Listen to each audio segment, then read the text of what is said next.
Hello, it's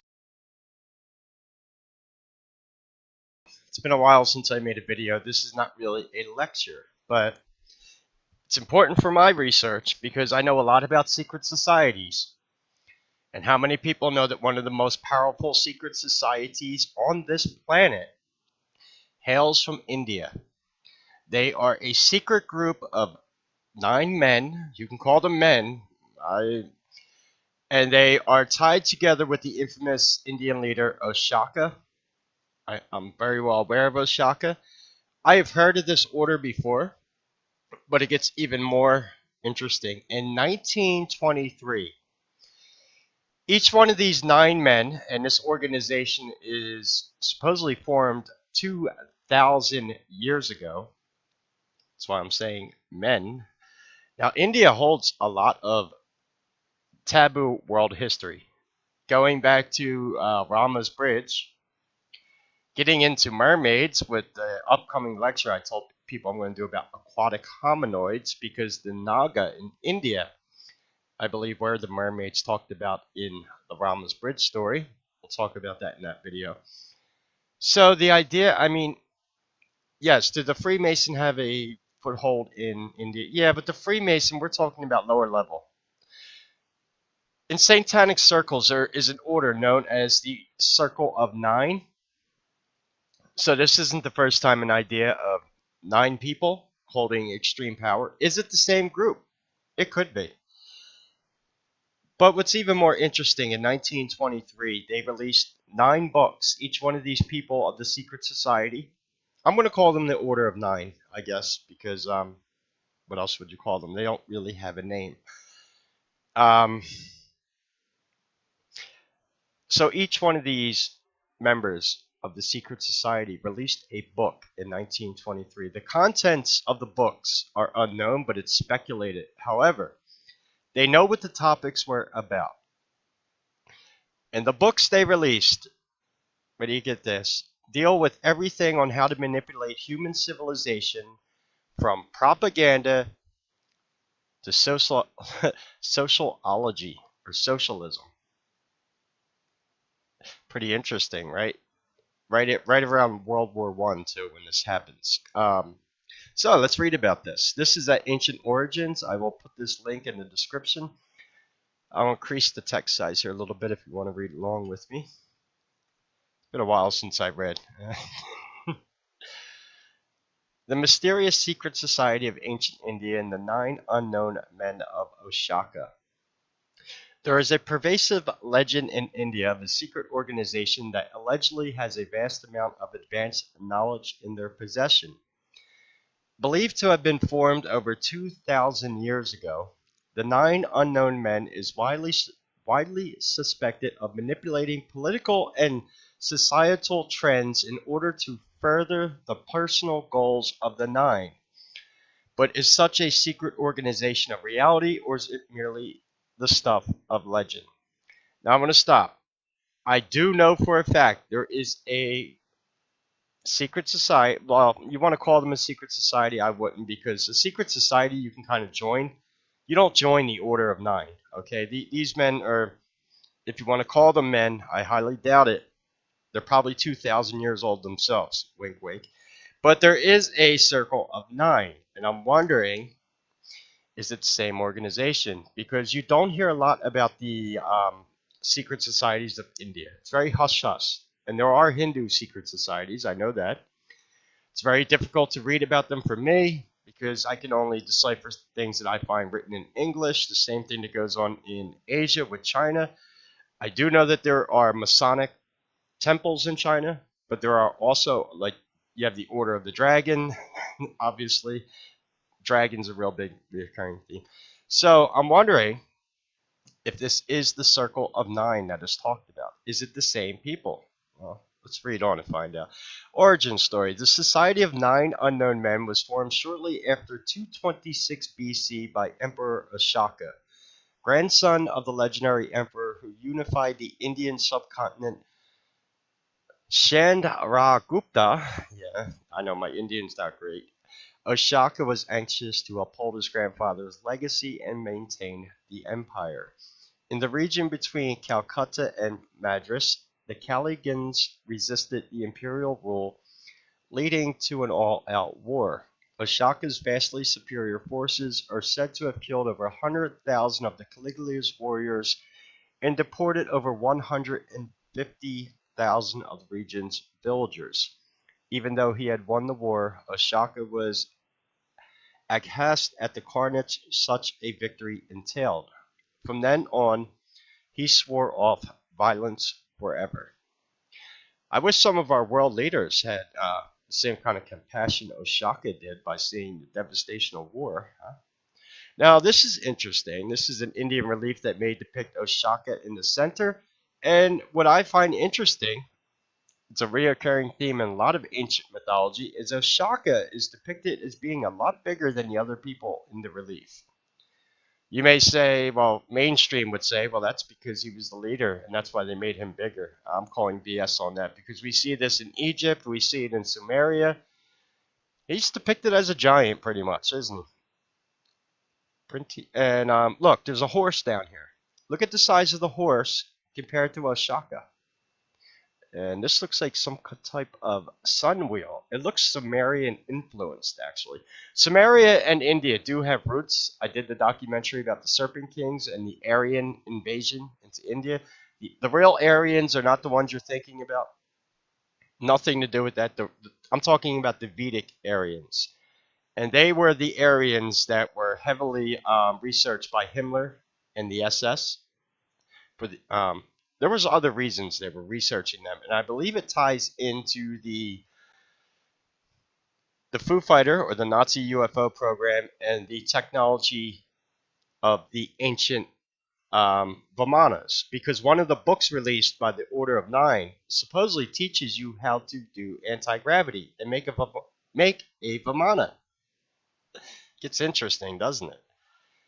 Because when these books are released in 1923, we really have a lot of major world events go on that seem based right off the books. Interesting. Emperor Ashoka is best known for his conversion to Buddhism and his efforts to spread the peaceful religion throughout India as well as Malaya, Ceylon, and Indonesia. His efforts contributed to Buddhism's later rise in China, Nepal, Tibet, and Mongolia. And then again, Buddhism was crushed by the Vatican themselves. Yeah, it was. Ashoka was a sworn vegetarian, but did not force others to do likewise. Indeed, he was incredibly tolerant of other religious sects. He did, however, prohibit the consumption of alcohol. More importantly, he renounced the idea of trying to integrate the rebellious people, declaring that the only true conquest was to win men's hearts by observance of the laws of duty and piety, because the sacred majesty desired that all living beings should enjoy security, peace, and happiness, and be free to live as they pleased. So committed was the emperor to this mission that he sought to prevent his fellow man from putting their intelligence towards perpetrating evil, particularly the evil involved with warfare. The task of collecting, preserving, and containing all knowledge was far too great for one emperor to do alone, not the least because of the other duties required by ruling an empire. So Ashoka summoned 9 of the most brilliant minds in India at the time. For security purposes, the identity of these men was never made public. Together, these geniuses formed a secret society that came to be known as the 9 Unknown Men. I guess that's what I'll call it, because they do have a name, the 9 Unknown Men. But yeah, we're getting down to the good part here. This is about the books they released. The organization set up accumulating all the scientific knowledge they could, from natural science to psychology to the composition of matter, fearing that if ordinary men were given scientific knowledge, they would use it for destruction, which we have. Only the 9 men were allowed to study and develop scientific theories and technology.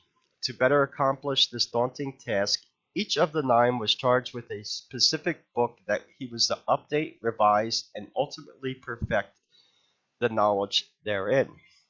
When one of the 9 could no longer complete the task, whether from the wish to retire, fading health, or death, the obligation was passed to a chosen successor. The number of members in the society was always to be 9. Thus, the Society of the Nine Unknown Men has allegedly lived on for over 2,000 years. So, who these men are, what they are, that's up for debate. But they did release these 9 books right here in 1923. Very interesting. 1923 book. Speculation about the contents of each of the 9 books varies widely. Talbot Munday, an English writer, published a book entitled The Nine Unknown Men in 1923, which contained a list of the 9 books. This list has come to be generally accepted. Book number 1, Propaganda. Wow. 2,000 years of research into propaganda, too. Just remember that one. The first book dealt with techniques of propaganda and psychological warfare. The most dangerous of all sciences is that of molding mass opinion, because it would enable anyone to govern the whole world, according to Munday. See where I'm getting at with this? Nothing's changed that much from 1923, has it? Physiology. The second book discussed physiology and explains how to kill a person simply by touching him or her, known as the touch of death, or the Dak Mar in Shaolin, I know that. Simply by the reversal of a nerve impulse. It is said that the martial art of judo is a result of leakages from the second book. Now, there is some science behind the Dak Mar and how this is done, and it involves the electrical system of the human body. It's not actually a physical punch. It has something to do more with basically shutting down the electric system in the person you do the touch of death to, because our bodies are electrical systems. Very interesting stuff. Microbiology. The third volume focused on microbiology and biotechnology. You know, this is pretty fascinating for an order that's supposed to be 2,000 years old, that they had this quote-unquote ancient wisdom into microbiology. No wonder they kept this secret society hidden, because you really can't explain this one away in modern times, could you? Alchemy. The fourth dealt with alchemy and transmutation of metals. We're familiar with alchemy. According to another legend, in the times of severe drought, temples and religious organizations received large quantities of gold from a secret source. Wow.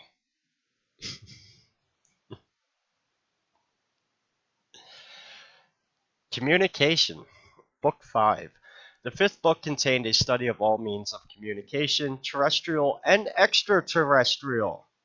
Extraterrestrial communication, being written about 2,000 years ago. Wow. Alluding then that the 9 unknown men were aware of alien presence, or they are aliens themselves. Number 6, gravity. The sixth book focused on the secrets of gravitation and actual instructions on how to make an ancient Vedic Vamana. That's why I think the SS had interest in the Vedic Aryans and this technology. In fact, they were probably aware of these 9 books and were probably looking for them. Number 7, Cosmogony. I don't know if this is a typo. I thought it should have been cosmology. I could be wrong. The 7th contained cosmogony and matters of the universe. I think it was supposed to be cosmetology. But still, pretty interesting for people 2,000 years ago, containing matters of the universe. How did they know that? I mean, number 8, light. The 8th dealt with light, including the speed and how to use it as a weapon. Tesla dealt with that also, the death ray, harnessing, electric. But, yeah, you can use light as a weapon. And number 9, sociology. The 9th and final book discusses hold hold on, I got dry mouth there. Sociology. Getting tongue-tied here. It includes rules for the evolution of societies and the means of foretelling their decline. That is exactly what is going on right now. Why do you think the Democrats have quote-unquote progressive socialists? And what's funny at the end of the day is these people are probably clueless, because I barely know about this, as to where this real wisdom comes from. These weren't modern things that were just invented, by different organizations. Apparently, they've had these 9 books and have been holding this information for 2,000 years. See, there's one of the reasons why I have an interest in studying ancient India, because it's fascinating. You could write it off as science fiction, as these people are nuts. You look at Hindu reliefs about the stories of Rama's bridge and mermaids and Hanuman and Garuda flying around. You're like, what the? And the blue people. Well, the Hopi Indian also talk about the blue people. I'm going to make a video about that in the future. Yeah, and I will be talking about the mermaids of India when I do the aquatic hominoid thing, and can basically prove that they are real, or were real. I have a theory on that. That theory involves, of all things, the octopus, which I made a video about the alien origins of the octopus. Fact or myth? But were the 9 unknown men real? Oshaka may have well asked 9 men of unknown identity to gather scientific knowledge, particularly with regards to its application to warfare. This was very fractious time, and other emperors have been known to order similar initiatives. These men may have explored different empires, battle tactics and training, weapons manufacturing, horse elephant handling, and maybe even gunpowder usage. However, an ancient group living on in secrecy for over 2,000 years, controlling global governments from the remote jungles of India, with not a hint of modern equipment, infrastructure, or technology, is hard to believe. For many, the legend is most likely just a legend. Well, if you're going to hide anywhere and control the world, I would say the remote jungles of India are a pretty damn good place. So would be under the glacier of Greenland. Because if world events were to break out, it's not going to be these areas that are going to be affected by nuclear fallout. India is huge too. And the jungles of India, there's a lot of shit hiding in the jungles of India. That's all I'm saying. There's going to be another video I make about India in the very near future. And you may have heard the story. They found a temple recently that has a serpent on the door, and the Indian government claims that we can't open this door, we don't know how to open it, and supposedly it goes to the underworld, and there is a serpent on it. It's known as the Serpent Temple. I'm going to make a video about that in the future. That one's fascinating. Oh, we don't know how to open this door. Yeah, give me a torch and a skilled crew. We'll get that door open. They don't want to show you where that door goes, probably why. Anyway, so what do you think about the 9 unknown men of Oshaka? Is it real? Is there 9 men in India holding information that people shouldn't have really had 2,000 years ago, dealing from microbiology, propaganda, socialism, how to make a Vedic Vamana? See, it's not surprising to me because I've been teaching about this for years. The information that we're given, our technology is not real technology. Half of our computer parts and cell phones are made out of plastic, which is destructive to planet Earth. We slave mine coltan for smartphones. This is not technology. In fact, there's been great debates in academic circles as to what would the future of technology be, and I think a lot of people go along the lines of it would be biological in nature. And we see that in a lot of alien movies too. It's a recurring theme of biological technology. Interesting stuff, huh? I'll leave this link in the description. Any questions or comments, leave them below. Until we speak again, this is Kinninigan, and take care.